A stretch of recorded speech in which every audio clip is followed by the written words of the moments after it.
We all had an area of operations which it varied from time to time. I think the smallest AO I had was probably about 30 clicks by 50 clicks, so we're talking about 1,500 square kilometres.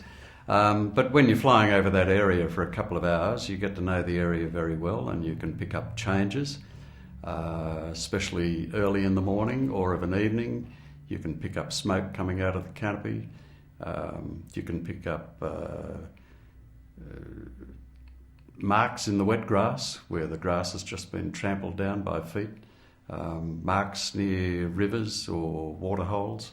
And flying this every day for about 3 hours a day, you become very familiar with the area, and it's relatively easy to pick up fairly noticeable signs about activity.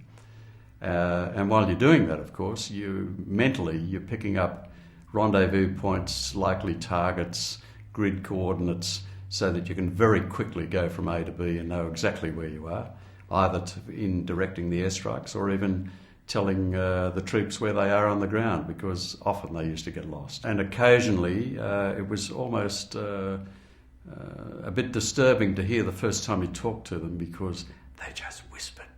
And when they were whispering, you knew that they were very close to the enemy and you had to be pretty careful about not giving their position away.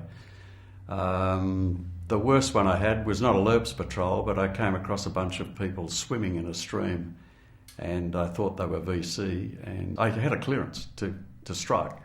I had a Province Chief clearance and I had a US Army clearance, and just as I was rolling in, I noticed one of the swimmers was black. And that little platoon had a lot to thank for the fact that they had that African American in their group. As it turned out, they had given in the wrong coordinates of their position.